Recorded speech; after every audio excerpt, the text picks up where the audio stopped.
साबिक senior diplomat India में high commissioner हैं अब्दुल बासित साहब मौजूद हैं। Thank you very much sir, आपने वक्त दिया है। मैं थोड़ा सा सिर्फ आपका 1 मिनट लूंगा कि बिलावल भुट्टो साहब ने जो भारत का दौरा किया उसके बाद जो तनकीद हो रही है, ऑब्वियसली पाकिस्तान के अंदर ये एक वतीरा रहा है कि जो भी एक फ्रेंडली ओवरसेस रखता है इंडिया के साथ तो opposition tries to take the carpet from beneath their feet, वो निकालने की कोशिश करते हैं। यहां पे भी यही हुआ। तहरीक इंसाफ की तरफ से खासतौर पर इस पर काफी तनकीद हुई, कहा गया कि जाना नहीं था चाहिए और प्रोबेबली बिन बुलाए चले गए वहां पे। बिन बुलाए से मतलब है कि चूंकि वो एससीओ की कॉन्फ्रेंस थी लेकिन भारत को बहुत ज्यादा इंटरेस्टेड नहीं था पाकिस्तानी फॉरेन मिनिस्टर को या पाकिस्तानी डेलीगेशन को होस्ट करने के लिए। जो रिस्पॉन्ड उन्होंने वहां पे किया वो बड़ा अच्छा रिस्पॉन्स था उनका टीवी प्रोग्राम्स में और ओवरऑल जो उन्होंने वहां पे बातचीत की। आपके ख्याल में बिलावल साहब को जाना चाहिए था? कुछ लोगों का ख्याल है कि पाकिस्तान की बहुत बेइज्जती हो गई। इससे कतई ताल्लुक कि बेइज्जती हुई है नहीं हुई है, मैं भी उसी शायद ग्रुप में शामिल हूँ जिनका ख्याल ये था कि नहीं जाना चाहिए था, बट उसके रीजंस कुछ डिफरेंट थे। मेरा अपना ख्याल ये था कि एक तरफ शंघाई कोऑपरेशन ऑर्गेनाइजेशन है जहाँ हमारी कमिटमेंट ऑब्वियसली है, और दूसरी तरफ जम्मू और कश्मीर का तनाज़ा है, और ख़ास तौर पे 5 अगस्त 2019 के बाद एक बहुत मुश्किल सी सिचुएशन पैदा हो गई हमारे लिए, और हमने इसमें एक बैलेंस करना है। क्योंकि हमने, अगर आप देखिए तो क्लाइमेट जो मिनिस्टर्स की मीटिंग हुई शंघाई कोऑपरेशन ऑर्गेनाइजेशन की, उसके बाद पिछले हफ्ते डिफेंस मिनिस्टर्स की मीटिंग हुई शंघाई कोऑपरेशन ऑर्गेनाइजेशंस की, तो वो हमने सब वर्चुअल अटेंड की।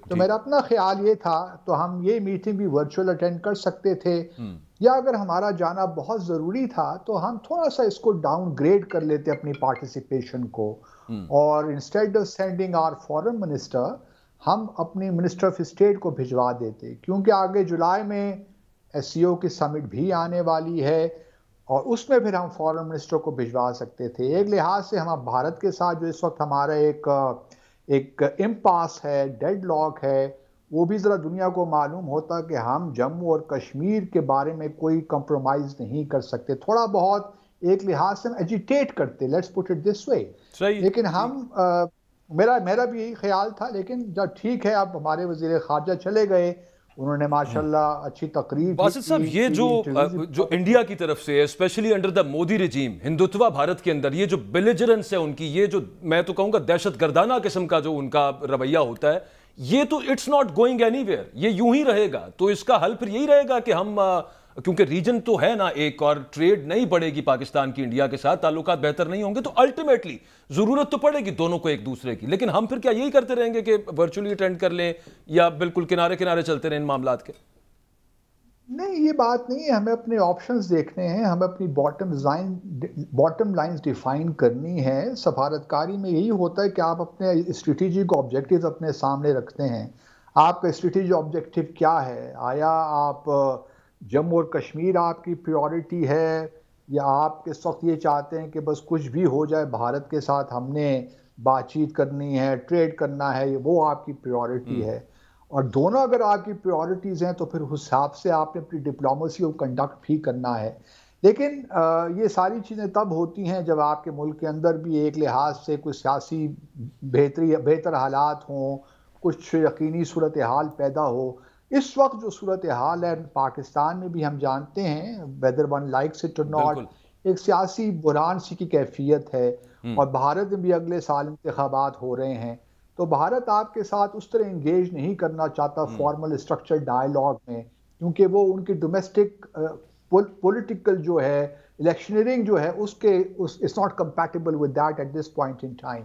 तो मेरा अपना ख्याल ये है कि जब तक भारत में अप्रैल में अगले साल तक इलेक्शन नहीं हो जाते, पाकिस्तान में भी इंतखाबात नहीं हो जाते। पिछले साल कह रहा हूँ, पिछली मरतबा भी आपको तो याद होगा इमरान खान साहब पे बड़ी तनकीद भी हुई थी। इसमें कोई दूसरी राय नहीं है कि जब बीजेपी की गवर्नमेंट इंडिया के अंदर आई है तभी कुछ ना कुछ, क्योंकि वहां पे वो जरा इतने जवाबदेह नहीं है और वो राइट की पार्टी है, तो वो एक अपना जमा लेते हैं। लेकिन मैं सिर्फ ये सवाल उसमें मैं ये रखना चाह रहा था कि आप इस दफा उम्मीद रख रहे हैं कि इलेक्शन तक का वेट करें।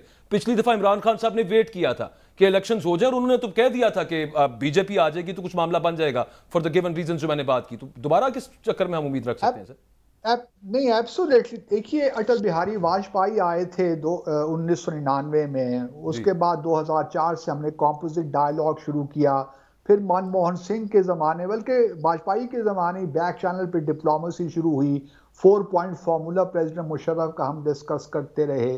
क्वेश्चन यही है कि आप की अपनी प्रायोरिटीज़ क्या हैं, आप किस तरह क्या चाहते हैं, बुनियादी क्वेश्चन ये है।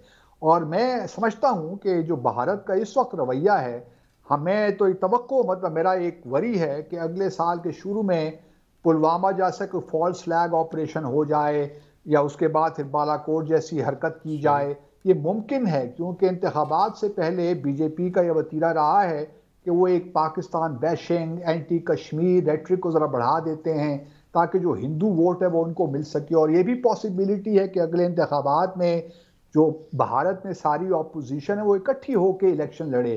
अगर ये BJP versus all other parties हो जाता है तो फिर बीजेपी के लिए यकीनन बहुत मुश्किल हो जाएगा।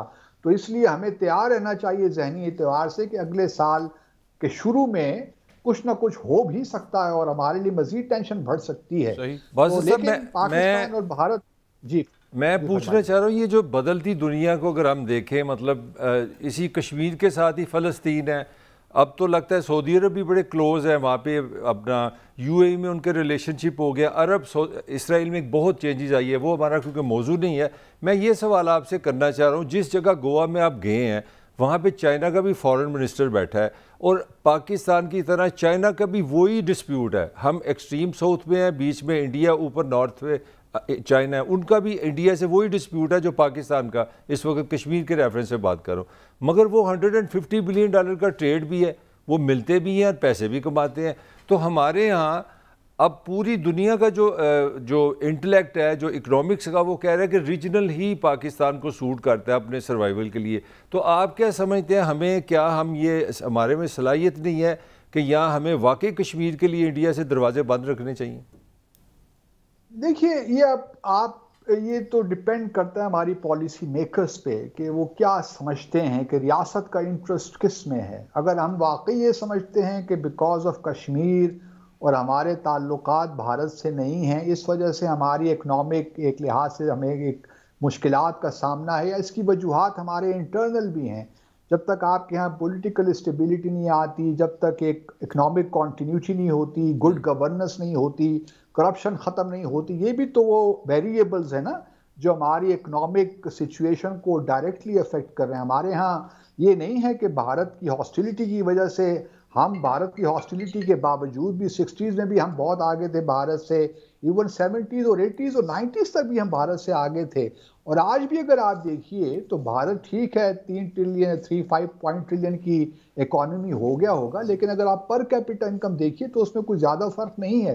तो क्वेश्चन ये है कि हम सारा, अगर आप भारत के साथ ताल्लुकात ठीक भी कर लेते हैं, कश्मीर को 20 साल के जिस तरह कहा जाता है उसको फ्रीज भी कर लेते हैं, तो क्या जब तक आपके अंदर पॉलिटिकल, सर वैसे जब आप थे इसी में एस्टेब्लिशमेंट का बड़ा रोल होगा। एक बात में ऐड कर लूं। देखिए, एक और बड़ी हम गलती करते हैं कि अपना मुकाबला भारत को, जो हमारा इक्वेशन है उसको चीन और भारत के साथ कंपेयर करते हैं।